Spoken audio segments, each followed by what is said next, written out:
Hi, my name is Emery Engelsma, and over the past semester I've been researching how enamel bonding actually works, and more importantly, how small mistakes in the preparation step can lead to dental restorations failing way sooner than they should. I'm interested in this because I'm a pre-dental student who also got enamel bonding done and kept coming across studies showing dentists often using the right materials but skipping the tiny steps that make those materials work the way they're supposed to. So in this video, I'm going to walk through what enamel bonding really looks like, why preparation matters, and how simple changes can make restorations last longer.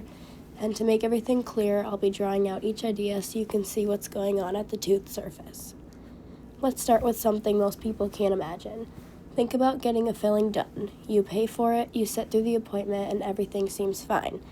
And then a few months later, the filling pops out while you're eating something soft, like bread. You go back, pay again, and your dentist tells you the bond just didn't hold. It's frustrating, but it actually happens more often than we think, and it's not always about using the wrong material. A lot of times the problem starts way earlier, right at the enamel preparation stage, before the adhesive even touches the tooth. If the enamel isn't prepared correctly, the restoration basically starts at a disadvantage. So why does this problem even exist? A lot of times it comes from how busy dentistry is. Dentists are juggling time, materials, and new techniques, and enamel prep can feel like a tiny detail that's easy to rush through. Another part of the problem is that newer adhesive systems are marketed as simple or one step, which makes people think it needs no preparation and the bonding is foolproof. However, research constantly shows the opposite. Enamel bonding only reaches its full strength when the enamel surface is prepared the right way, not aggressively, not randomly, just correctly. Some people argue that if a dentist is skilled enough, any preparation will work fine, and that experience makes up for technique. And yes, experience absolutely matters, but even the best dentist can't create a strong bond on enamel that hasn't been prepared the right way. Another viewpoint describes that newer adhesives and materials are so advanced they can handle everything on their own, so no need for special preparation. Just put the material on the tooth and let it work. But again, the research doesn't support that. Universal adhesive still performs better on well-prepared enamel, as technology helps but doesn't replace good technique. All materials, older or newer, perform better when enamel is properly prepared. No adhesive, no matter how expensive or new, makes up for skipping the basics, and this isn't just my opinion, it's backed up by a full range of scientific proof.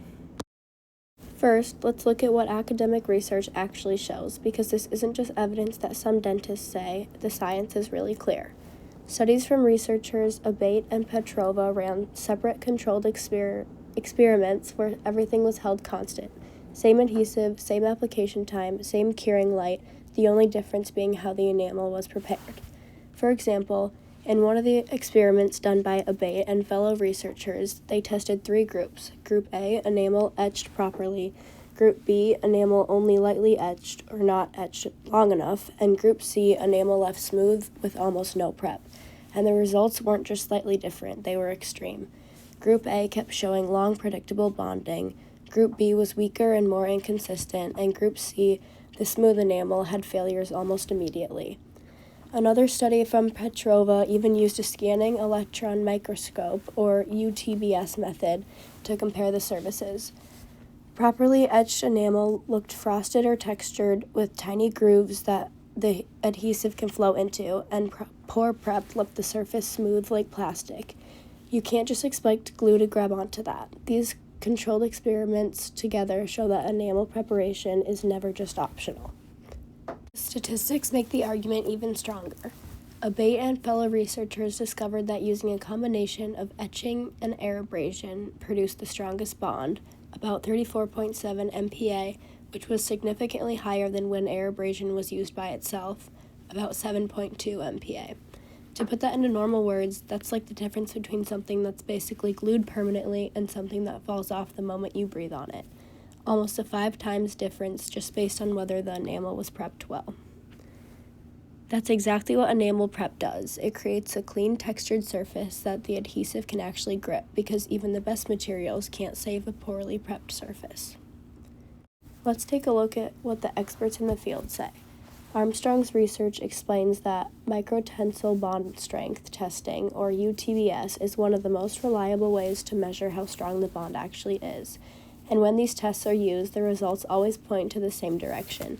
Prepared enamel consistently produces stronger UTBS values than unprepared enamel.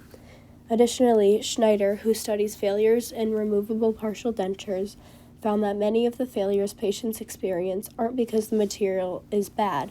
They failed because the enamel surface wasn't prepared correctly before bonding. These experts are stating the same thing the experiments showed. It's not the fancy new adhesive, it's the surface preparation. If that step is rushed or skipped, everything else falls apart. And finally, let's connect this back to an actual case study. Dunder's case study followed real patients over time, not in a lab but in actual treatment settings, and the story was the same. When enamel was prepared correctly at the beginning, restorations lasted longer. Patients had fewer failures and their overall cost of care went down. Many of these patients had restorations that were 5 to 10 years old and they were still holding up, not because of luxury materials, but because the enamel surface was roughened to clean and treat it the right way before bonding. And on the opposite side, the few failures that did happen almost always pointed back to one thing: poor preparation. This case study shows what actually happens in real life, and that preparation isn't just an extra step, it directly affects how long the restoration can survive. So when you put this all together, the academic studies, the statistics, the expert opinions, and the case studies, they are all pointing to the same exact conclusion. Not one study says prep doesn't matter, not one expert argues that new materials magically fix the problem, and not one case study has success without preparation. Proper enamel preparation is the foundation of every strong and long-lasting restoration. Now let's look back at the counter-argument, that modern adhesives don't need complicated prep. It sounds good, but studies keep proving that no adhesive completely eliminates surface preparation. Some steps can be simplified, sure, but not ignored. So even if the materials are getting better and better, the basic preparation still matters just as much. So to wrap this up, enamel preparation isn't just some tiny optional step. It's the backbone of every successful restoration. The more we understand that, the more we can reduce failures, save patients money, and improve long-term oral health. Whether you're a dentist, a dental student, or just someone curious about treatment, pay attention to enamel prep, ask questions, and make sure the foundation is solid before the restoration goes in. Because if we start preparing enamel the right way the first time, we protect our teeth, wallets, and our future health.